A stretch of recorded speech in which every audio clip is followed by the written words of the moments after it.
रूस यूक्रेन से जुड़ी हुई इस वक्त की सबसे बड़ी खबर। दोनों देशों के बीच जारी जंग के 8 महीने से ज्यादा वक्त गुजर चुके हैं, लेकिन दावा किया गया है कि ये युद्ध अब पुतिन के लिए गले की फांस बन गया है, क्योंकि रूस के पास युद्ध में संसाधनों को लेकर जो खबरें सामने आ रही है वो पुतिन के समर्थकों के लिए चिंता का सबब है। और सेना ने बड़ा दावा किया है। यूक्रेन के सैनिकों ने युद्ध में रूस को भारी नुकसान पहुंचाने का दावा किया।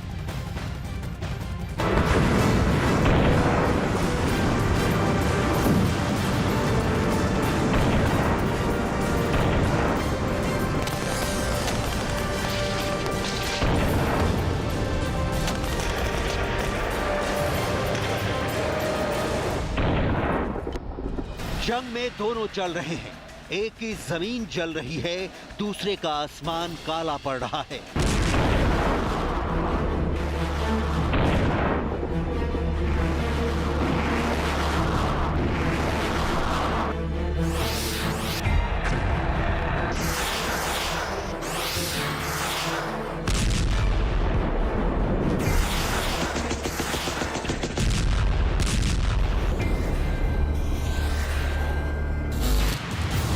यूक्रेन के एयरफोर्स के दावे में दम है तो पुतिन के यूक्रेन वॉर की वो हकीकत माननी पड़ेगी कि ज़ेलेंस्की की सेना ने रूस की सेना के छक्के छुड़ा दिए हैं। ज़ेलेंस्की के पलटवार ने युद्ध के इतिहास में नया चैप्टर लिख दिया है। अपने से करीब 10 गुना बड़ी आर्मी को ज़ेलेंस्की के जंबाजों ने धूल चटा दिया है।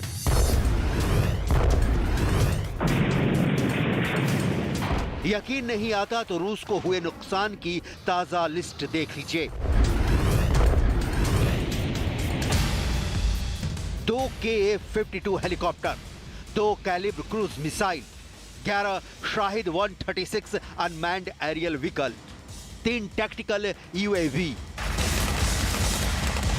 पुतिन के लिए यूक्रेन गले की फांस भी बन गया है और प्रतिष्ठा का प्रश्न भी। रूस के पास युद्ध में संसाधनों को लेकर जो खबरें आ रही हैं वो पुतिन के समर्थकों के लिए चिंता का सबब हैं।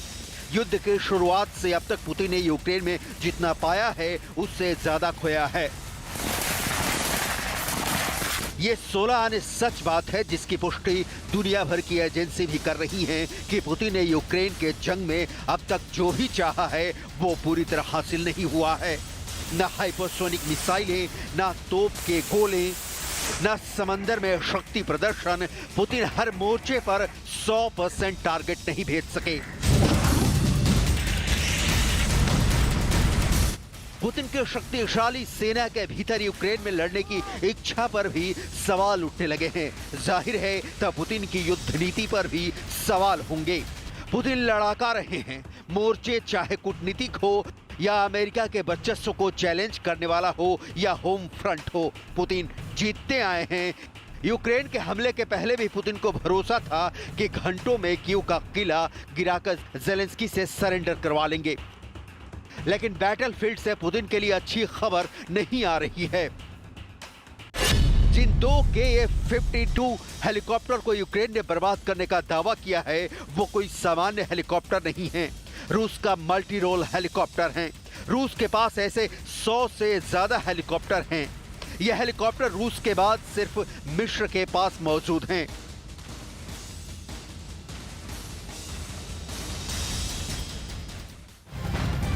यूक्रेन पर जीत हासिल करने के लिए पुतिन जो भी चक्रव्यूह रच रहे हैं, ज़ेलेंस्की की सेना उसे भेद देती है। तो वहीं युद्ध के दौरान हथियारों की तबाही से पुतिन काफी परेशान हो चुके हैं। खबर तो ये भी मिल रही है कि पुतिन ने अब अपने टैंकों को अपग्रेड करने का प्लान तैयार कर लिया है और दावा ये किया जा रहा है कि अपग्रेडेशन के बाद रूस के टैंकों को बर्बाद करना बहुत मुश्किल होगा।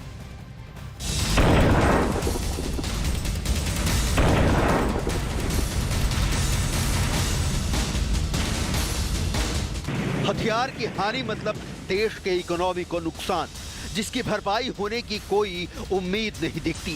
KA-52 हेलीकॉप्टर ही नहीं, यूक्रेन अब उन कैलिब्र क्रूज मिसाइलों का भी विध्वंस कर रहा है। यूक्रेन के डिफेंस सिस्टम की मजबूती का नया उदाहरण देखिए। कैलिब्र मिसाइलें रूस के सबसे खतरनाक हथियारों की कैटेगरी में बहुत ऊपर हैं, लेकिन अब ये कैलिब्र मिसाइलें यूक्रेन की सेना के टारगेट पर हैं।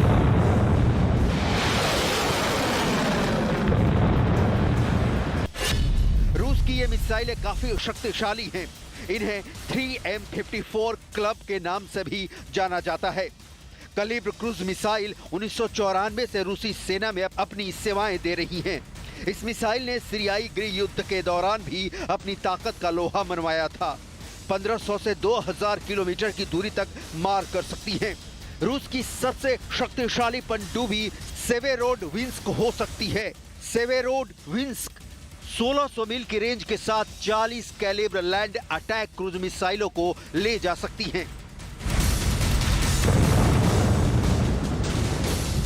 लेकिन अब आलम यह है कि कलिब्र को भी बर्बाद करने की कला ज़ेलेंस्की की आर्मी ने सीख लिया है। कहा जा रहा है कि पुतिन की युद्ध में हालत बहुत मजबूत नहीं है। जाहिर है इसका कारण है नुकसान। ज़ेलेंस्की को अमेरिका और यूरोप से मिलने वाले हथियार के दम पर पुतिन को बहुत घाव दिए हैं। युद्ध में पुतिन के नुकसान की अब तक की रिपोर्ट मॉस्को के लिए बहुत बड़ी मुसीबत की तरह है।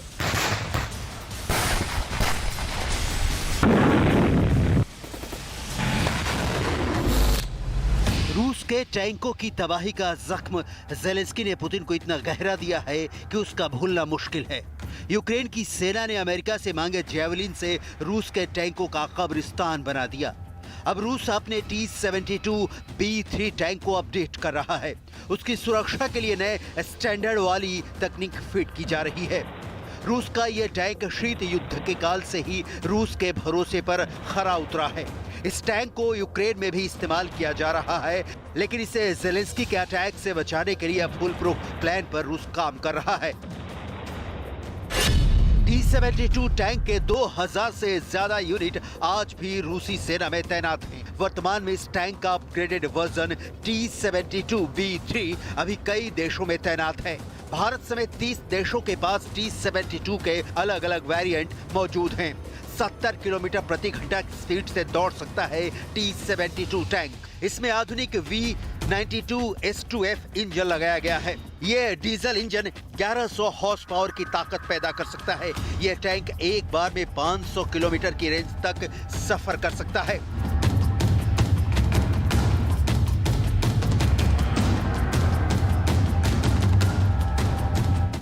रूस को कुछ बड़ा करना ही होगा, चाहे वो हथियार के इस्तेमाल की नई रणनीति हो या सेना को मोर्चे पर लड़ने की और भी एडवांस ट्रेनिंग, क्योंकि ज़ेलेंस्की ने भी एक प्लान तैयार किया है।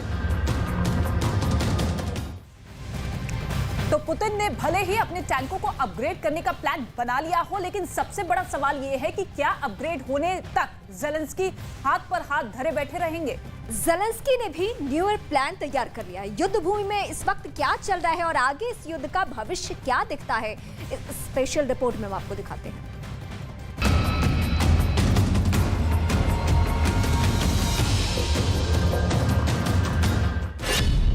क्या यूक्रेन के जर्रे जर्रे पर होगा ज़ेलेंस्की का दोबारा कब्जा? क्राइमिया में भी लहराएगा यूक्रेन का झंडा?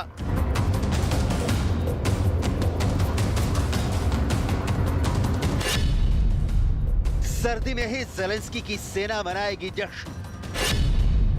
पुतिन की सेना हर मोर्चे पर खाएगी मात। पुतिन को छोड़ना होगा यूक्रेन विजय का ख्वाब। ज़ेलेंस्की का न्यू ईयर प्लान रेडी है। युद्ध में गिरते गोलों के बीच ये भविष्यवाणी बहुत बचकानी लग सकती है कि पुतिन की सेना को यूक्रेन छोड़कर भागना होगा। रूस की सेना ज़ेलेंस्की के सामने सरेंडर कर देगी और पुतिन को यूक्रेन का जीता हर हिस्सा ज़ेलेंस्की को सौंपना होगा। यूक्रेन के एक टॉप के पूर्व कमांडर का दावा है कि ज़ेलेंस्की 1 जनवरी 2023 तक युद्ध में जीत जाएंगे। बेन हॉज अमेरिका की ओर से यूरोप में सेना की कमान संभाल चुके हैं। अमेरिका के ये कमांडर ज़ेलेंस्की की जीत की भविष्यवाणी किस आधार पर कर रहे हैं, इसकी डिटेल आपको दिखाएं उसके पहले बेन हॉज ने क्या कहा है, सुन लीजिए। विक्ट्री परेड के लिए कुछ भी कहना बहुत जल्दबाजी होगी, क्योंकि अभी कई महीने हैं जब भीषण युद्ध होगा।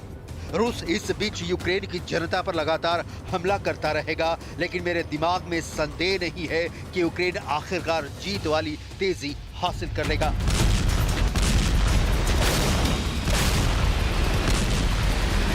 अमेरिका युद्ध में ज़ेलेंस्की के कदम से कदम मिलाकर लड़ रहा है। खबर यह भी आ रही है कि अमेरिका की डिफेंस अधिकारियों की टीम अभी यूक्रेन में लैंड करने वाली है। ये टीम यूक्रेन पर रूस के मिसाइल हमलों को रोकने के लिए यूक्रेन के रक्षा तंत्र को दुरुस्त करेगी। अमेरिका ने युद्ध के पहले ही ऐलान किया था कि वो यूक्रेन को हर संभव मदद करेगा, लेकिन उसकी सेना यूक्रेन की जमीन पर पुतिन के खिलाफ नहीं उतरेगी और अब तस्वीर यह है कि अप्रत्यक्ष तौर पर ही सही अमेरिकी सेना यूक्रेन में रहेगी। ज़ेलेंस्की को इससे बड़ी मदद क्या होगी? कमांडर बेन हॉजेज ज़ेलेंस्की की जीत का दावा किस आधार पर कर रहे हैं, पहले उसे समझने की कोशिश करते हैं। दावे का पहला आधार है लॉजिस्टिक सपोर्ट। अमेरिका के पूर्व कमांडर के मुताबिक रूस का लॉजिस्टिक सपोर्ट चरमरा कर गिरने के कगार पर खड़ा है। दावे का दूसरा आधार है इच्छा। रूस की सेना के पास लड़ने के लिए यूक्रेन की सेना की तरह इच्छा शक्ति नहीं दिखती। तीसरा आधार है रूस की सेना का वर्तमान में यूक्रेन में परफॉर्मेंस। चौथा आधार है क्राइमिया। अमेरिका के पूर्व कमांडर मानते हैं कि रूस की सेना 2 महीने के भीतर क्राइमिया भी छोड़ देगी, क्योंकि यूक्रेन का अटैक लगातार बढ़ रहा है। क्राइमिया को यूक्रेन से जोड़ने वाला बहुत अहम कच्छ ब्रिज को यूक्रेन पहले ही उड़ा चुका है, जबकि पुतिन के लिए यूक्रेन जंग में क्राइमिया बहुत बड़ा किरदार है। क्राइमिया में रूस के 2 बड़े एयरबेस हैं। क्राइमिया रूस के ब्लैक सी फ्लीट का होम पोर्ट है। दूसरा रूस के कई छोटे ट्रूप्स का बेस भी है। क्राइमिया को पुतिन ने 2014 में ही जीतकर वहां कठपुतली सरकार बना दिया था और अब रूस की सेना का ज्यादातर मूवमेंट क्राइमिया के रास्ते ही होता है। अमेरिकी कमांडर का यह दावा कि दिसंबर के आखिरी हफ्ते तक ज़ेलेंस्की क्राइमिया को भी कब्जे में ले लेंगे। युद्ध की दशा आज भले जैसी हो, लेकिन ये किस करवट बैठेगा कहना मुश्किल है।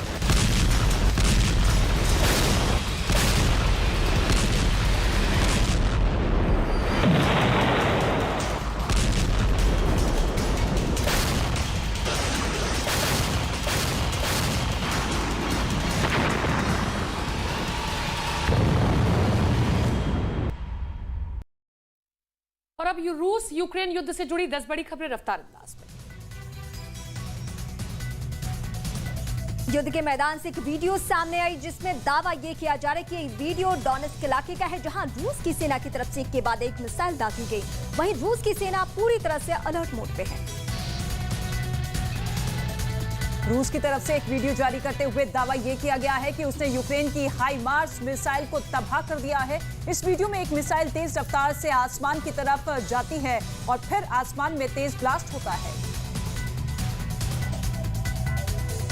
डोनेट्स्क में रेलवे की एक बिल्डिंग पर हमला हुआ, जिसके बाद इमारत जलती हुई नजर आई है। रूसी मीडिया की तरफ से दावा किया गया कि यूक्रेन की सेना ने यह हमला नाटो की तरफ से मिले हथियारों से किया, जिससे भारी नुकसान हुआ है। यूक्रेन की तरफ से एक वीडियो जारी किया गया, जिसमें दावा यह है कि रूस का ड्रोन उनके इलाके में हमला करने वाला था, लेकिन उससे पहले यूक्रेन की सेना ने उसे ध्वस्त कर दिया। रूस यूक्रेन युद्ध के बीच एक वीडियो सामने आया है। इस वीडियो में खेरसोन इलाके का ये वीडियो बताया जा रहा है और दावा यह किया गया है कि नीचे मौजूद टैंक और सैन्य ठिकानों को तबाह कर दिया गया। खेरसन में यूक्रेन की सेना दाखिल हो चुकी है और अब हर एक इलाके को छान रही है। इस दौरान यूक्रेन की सेना को रूस के कई टैंक मिले, जो जंगल वाले इलाके में झाड़ियों के पीछे छिपाए गए थे।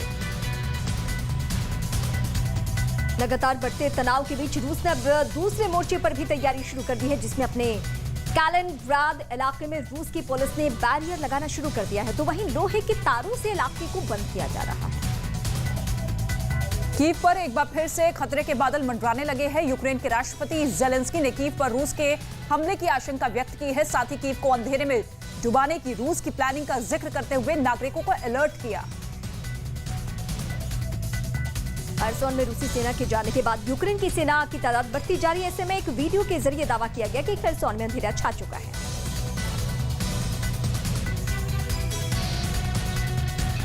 रूस के कब्जे वाले यूक्रेनी शहर लुहांस्क से एक तस्वीर सामने आई, जिसमें सड़क पर रूसी झंडे लहराते नजर आए। दावा किया जा रहा है कि इस इलाके में अतिक्रमणकारी घुस आए थे, जिन्हें बाद में खदेड़ने का काम किया गया।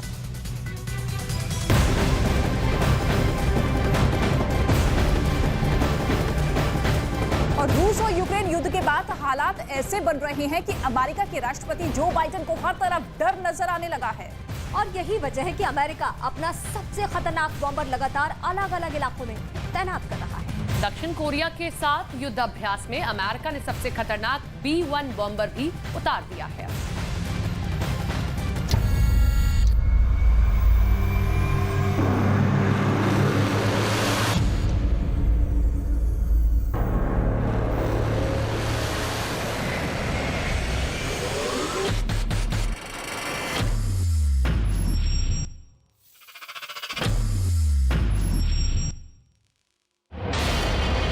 एशिया का एक सीक्रेट एयर बेस और यहाँ टरमैक पर निकलता है वो सबसे खतरनाक फाइटर जेट।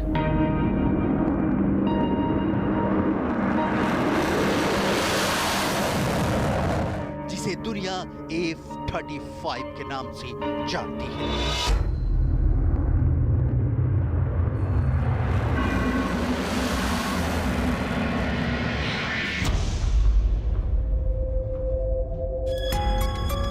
ऐसे एक नहीं, दो नहीं, पूरे 4 F-35 stealth jet take off के लिए तैयार है और फिर पहला F-35 उड़ान भरता है।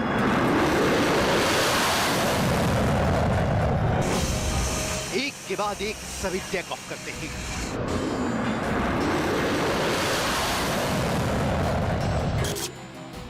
ये दक्षिण कोरिया के फाइटर जेट हैं जो यूएस एयरफोर्स के साथ मिलकर एक स्पेशल मिशन पर हैं।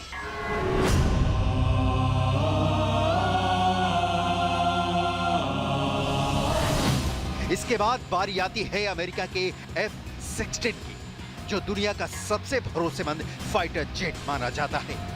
ये भी एक साथ टरमैक पर टहलते हुए निकलते हैं और फिर F-16 की उड़ान भी शुरू हो जाती है।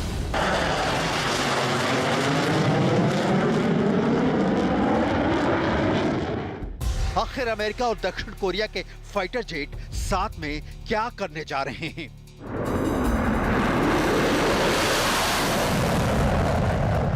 लेकिन आसमान में जब ये मिलते हैं तो अकेले नहीं होते, इनके साथ होते हैं दो विशाल काय बॉमर जिन्हें दुनिया B-1 सुपर बॉमर के नाम से जानती है। अब देखिए उस तिगड़ी की फॉर्मेशन जो दुनिया की सबसे खतरनाक शिकारी टोली कही जा सकती है। इसमें सबसे आगे हैं दो B-1 सुपर बॉमर और उनके दाएं बाएं हैं 4 F-16 और F-35। दो B-1 सुपर बॉमर और उसके बाईं तरफ 1, 2, 3, 4 F-16 और इनकी दाईं तरफ 1, 2, 3 और 4 F-35। ये ऐसी फॉर्मेशन है जिसका सामना दुनिया की कोई भी एयरफोर्स नहीं करना चाहेगी। B-1 सुपर बॉमर क्या ताकत है और ऐसे दो बम वर्षक विमानों का दक्षिण कोरिया और उत्तर कोरिया के बॉर्डर के करीब उड़ने का क्या मतलब है, इसके बारे में आपको डिटेल में बताएंगे। पहले देख लीजिए इस युद्धाभ्यास के दौरान कौन कौन सी मिसाइल और बम को आजमाया गया।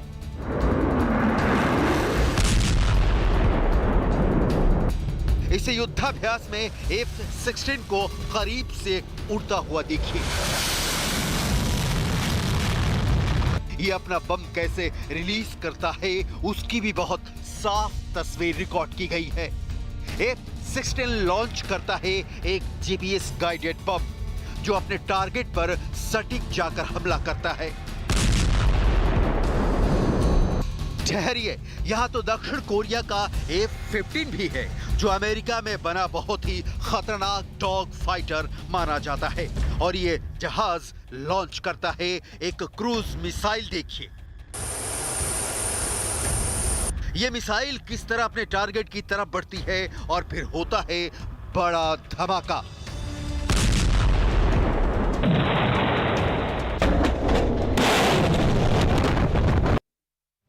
उत्तर कोरिया ने अचानक से युद्ध वाला माहौल बनाना शुरू कर दिया है। उत्तर कोरिया लगातार ऐसे मिसाइल टेस्ट कर रहा है और इसी बात ने अमेरिका को बहुत बेचैन कर दिया है, क्योंकि ऐसा माना जाता है कि जापान और दक्षिण कोरिया से ज्यादा यह अमेरिका को चैलेंज है।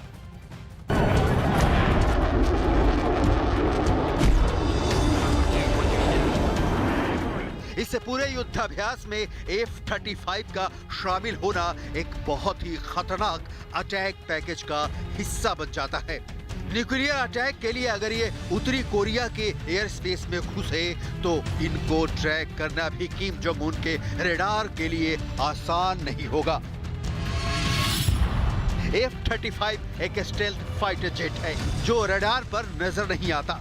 न्यूक्लियर वॉर के दौरान इसका सबसे बड़ा हथियार होगा अमेरिका का B-61 न्यूक्लियर बम। दक्षिण कोरिया को F-35 फाइटर जेट अमेरिका से मिला है। यह अमेरिकी एयरक्राफ्ट कैरियर से भी लॉन्च किए जा सकते हैं। यही वजह है कि 5वीं पीढ़ी के इस विमान से अब जापान और दक्षिण कोरिया दोनों लैस किए जा चुके हैं ताकि वो उत्तर कोरिया को टक्कर दे सके। उत्तर कोरिया के हवाई हमले के वक्त भी ये first line of air defence का रोल भी निभाएंगे। अमेरिका और दक्षिण कोरिया की ये टैक्टिकल एक्सरसाइज न्यूक्लियर हमले वाला युद्धाभ्यास कहा जा सकता है। यही बात अमेरिका किम जोंग उन को बताना चाहता है। ऐसी हर एक्सरसाइज किम जोंग उन के न्यूक्लियर ख्वाब को चकनाचूर करने के लिए की जा रही है। अब इस फॉर्मेशन में B-1 सुपर बॉम्बर होने का मतलब आपको समझाते हैं, क्योंकि ये एक ऐसा काला दैत्य है जो अकेले दम पर कई मोर्चों पर किम जोंग उनकी ताकत को एक झटके में खत्म कर सकता है। किम जोंग उनकी फौज को घुटने के बल बैठने पर मजबूर कर सकता है। अमेरिका के रक्षा मंत्री लॉयड ऑस्टिन ने इसकी वार्निंग भी जारी कर दी है। And at this time of heightened tension, our alliance is ironclad. The United States remains fully committed to the defense of the ROK, and our extended deterrence commitment is firm. And it includes a full range of our nuclear and conventional and missile defense capabilities. Uttar Korea ने अचानक से युद्ध वाला माहौल बनाना शुरू कर दिया है। उत्तर कोरिया लगातार मिसाइल टेस्ट कर रहा है और इस बात ने अमेरिका को बहुत बेचैन कर दिया है, क्योंकि जापान और दक्षिण कोरिया से ज्यादा ये अमेरिका को चैलेंज है। इस इलाके में अमेरिका के दबदबे को किम जोंग उन सीधे चुनौती दे रहे हैं। देखा जाए तो किम जोंग उन ने दक्षिण कोरिया और जापान के लिए बड़ा खतरा पैदा कर दिया है। डर है कि इस वक्त एशिया का ये हिस्सा बहुत बड़े युद्ध की तरफ बढ़ता हुआ नजर आ रहा है। हालात इतने गंभीर हैं, क्यों परमाणु बम की बात हो रही है और क्यों उसे रोकने के लिए अमेरिका और दक्षिण कोरिया अपने जंगी जहाज के साथ युद्धाभ्यास कर रहे हैं, उसे समझा जा सकता है। किम जोंग उन से निपटने के लिए इस वक्त अमेरिका के साथ दक्षिण कोरिया भी है और जापान भी साथ आ गया है। किम जोंग उन के लिए यह बहुत फिक्र वाली बात है, क्योंकि 3 देशों ने किम जोंग उन के आसपास बड़ा पहरा बैठाने के हर विकल्प को तैयार कर लिया है और आजमाना भी शुरू कर दिया है। We strongly condemn the DPRK's irresponsible and reckless activities.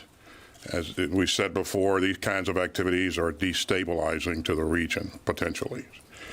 So we call on them to cease that type of activity and to begin to engage in serious dialogue.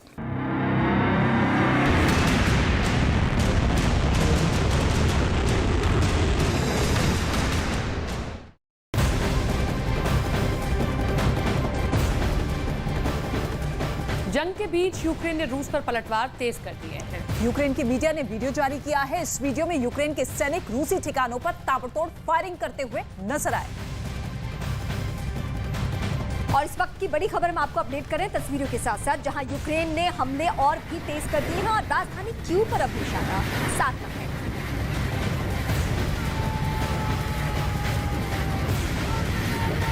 तो जंग के बीच ये बड़ी खबर आपको बता दें, रूस तो जहां हमले कर ही रहा है, लेकिन यूक्रेन लगातार पलटवार कर रहा है। यूक्रेन को लगातार नेटो देशों का भी साथ मिल रहा है और ऐसे में एक के बाद एक हमले का रूस के यूक्रेन जवाब दे रहा है।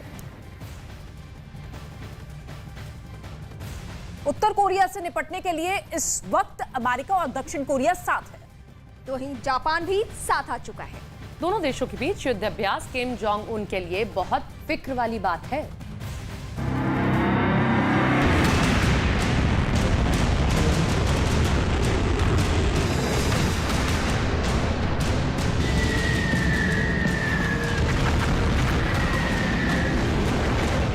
अमेरिका की बॉम्बर वाली ताकत भी आपको दिखाते हैं, क्योंकि उत्तर कोरिया के साथ चीन की बदमाशी का लेवल बाइडन के लिए नाक से ऊपर जा रहा है।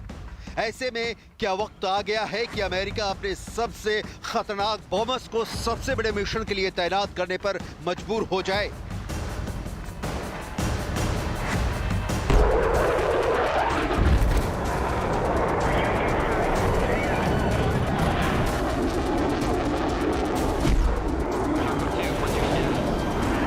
सवाल है कि क्या अमेरिका वाकई नया युद्ध करने के लिए तैयार है?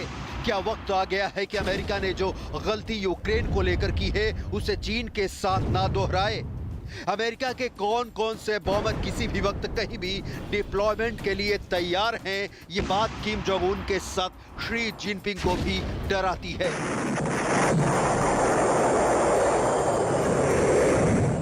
B-52 को देखिए, अमेरिका का सबसे पुराना लेकिन सबसे खतरनाक बॉम्बर। जब ये रनवे पर चलता है तो ज्यादा विध्वंसक नजर आता है।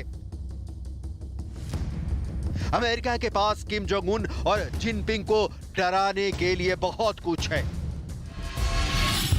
अमेरिका को B-52 बॉम्बर 32,000 किलो के बम लेकर उड़ता है। ये एक न्यूक्लियर बॉम्बर है। 8 इंजन की पावर से उड़ने वाला B-52 दुनिया का सबसे पुराना और सबसे खतरनाक बॉम्बर माना जाता है।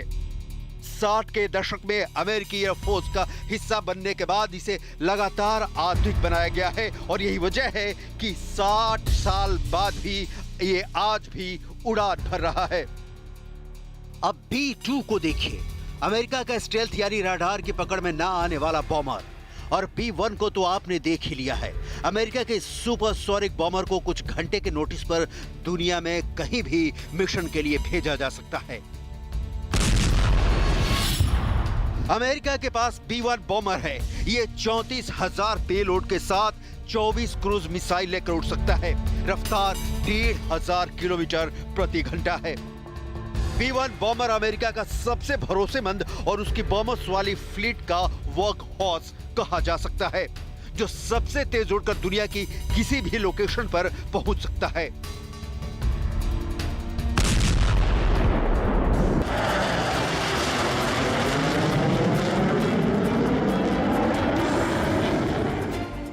इससे पहले अमेरिका और दक्षिण कोरिया ने जून के महीने में ऐसा ही युद्धाभ्यास किया था, जिसमें कई बेहतरीन और बहुत ही खतरनाक वॉर मशीन एक साथ शामिल हुई थी।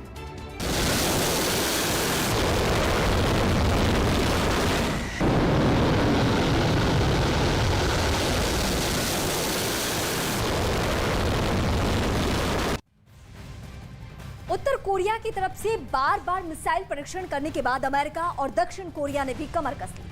और यही वजह है कि किम जोंग उनको डराने के लिए अब अमेरिका और दक्षिण कोरिया ने खास तैयारी की है। और इसे अमेरिका और दक्षिण कोरिया का प्लान बी कहा जा सकता है।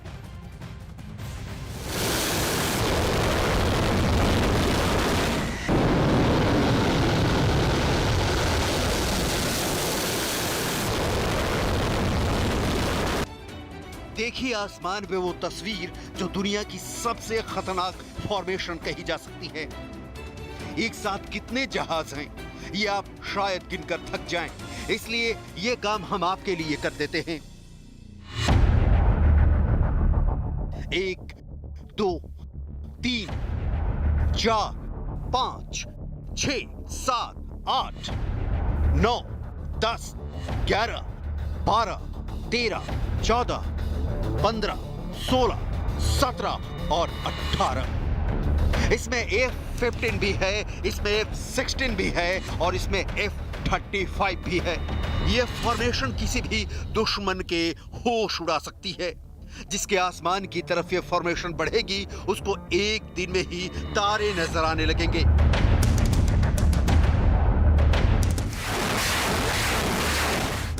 आसमान में इतने जहाज एक साथ और वो भी दुनिया के बेहतरीन फाइटर जेट्स की ये फॉर्मेशन उड़ान किसी भी एयरफोर्स को सोचने पर मजबूर कर देगी कि वो इनसे टक्कर ले कि नहीं।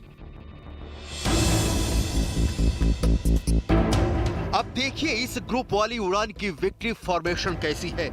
मैसेज सीधे किम जोंग उन को है।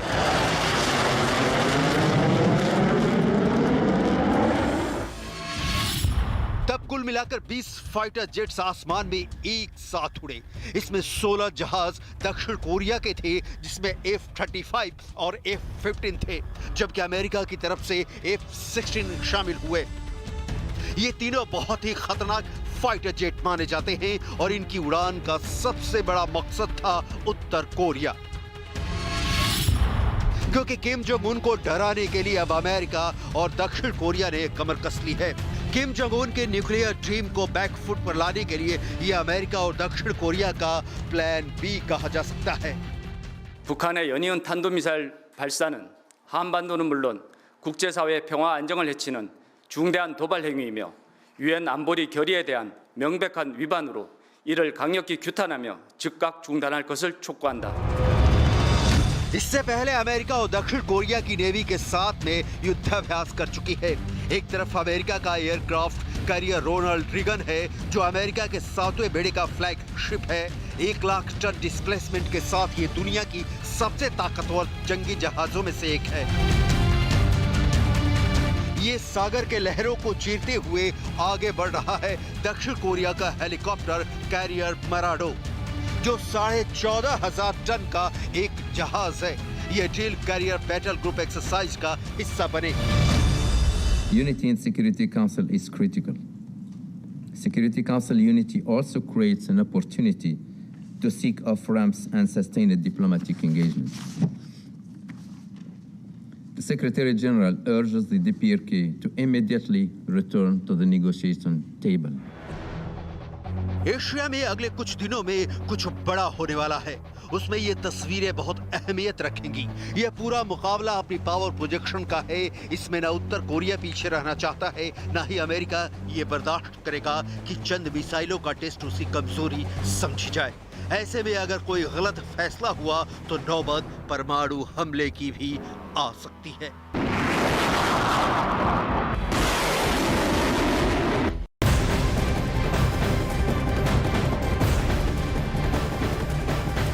क्या रूस के राष्ट्रपति व्लादिमीर पुतिन ने यूक्रेन पर परमाणु हमले की प्लानिंग तैयार कर रखी है? क्या यूक्रेन के शहरों का हाल भी हिरोशिमा और नागासाकी जैसा होने वाला है? क्या पुतिन यूक्रेन के छोटे शहरों पर परमाणु हमले की पूरी तैयारी कर चुके हैं? ये सवाल इसलिए उठ रहे हैं क्योंकि पुतिन ने फ्रांस के राष्ट्रपति इमैनुअल मैक्रों के साथ फोन पर हुई बातचीत में उस पूरे प्लान का जिक्र कर दिया है। इस प्लान के अंजाम तक पहुंचने का मकसद भयानक तबाही हो सकता है।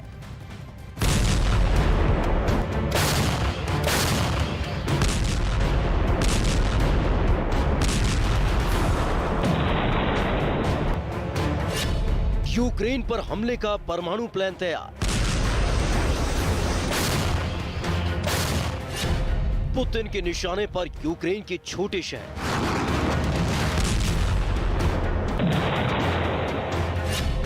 यूक्रेन से जंग जीतने की खतरनाक साजिश। यूक्रेन के साथ पुतिन की जंग लगातार खिंचती जा रही है। जिस जंग के चंद दिनों में खत्म होने की कयास लगाए जा रहे थे, वो पुतिन के लिए इतनी बड़ी हो चुकी है कि इसे जीतने के लिए पुतिन अब सब कुछ दांव पर लगाने को तैयार है। और अब खबर आ रही है कि पुतिन ने यूक्रेन को घुटनों के बल लाने के लिए ऐसा परमाणु प्लान तैयार किया है जो यूक्रेन में भयंकर तबाही मचा सकता है। ये खबर इसलिए भी डराने वाली है क्योंकि पुतिन ने अपने इरादों का जिक्र फ्रांस के राष्ट्रपति इमैनुअल मैक्रों के साथ फोन पर हुई बातचीत के दौरान किया है। जानकारी के मुताबिक पुतिन ने इमैनुअल मैक्रों से हुई बातचीत में इस बात का साफ जिक्र किया है कि यूक्रेन को सबक सिखाने के लिए परमाणु बम का इस्तेमाल किया जा सकता है। पुतिन ने मैक्रों को दूसरे विश्व युद्ध में परमाणु हमले के बाद हिरोशिमा और नागासाकी में हुई तबाही की याद दिलाई। यही वजह है कि पुतिन के इस बयान के बाद पश्चिमी देशों समेत पूरे यूरोप में हड़कंप मच गया है। फ्रांस के राष्ट्रपति से हुई बातचीत के दौरान पुतिन ने यह भी कहा कि परमाणु बम विस्फोट की वजह से दूसरे विश्व युद्ध का अंत हुआ। इसने ये दिखाया कि आपको जीतने के लिए मुख्य शहरों पर हमला करने की जरूरत नहीं है।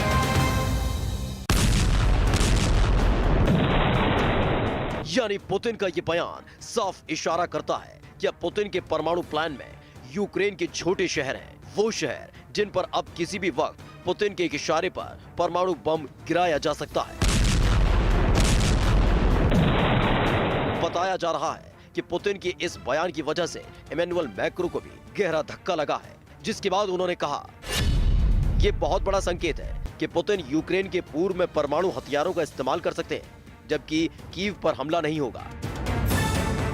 इतिहास गवाह है कि 6 अगस्त 1945 को जापान के हिरोशिमा और 9 अगस्त 1945 को नागासाकी में गिरे परमाणु बम ने किस कदर भयानक तबाही मचाई थी।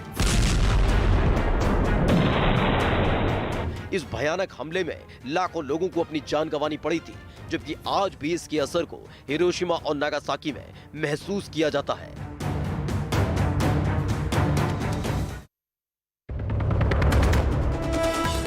आर्थिक रूप से कमजोर सामान्य वर्ग को मिलता रहेगा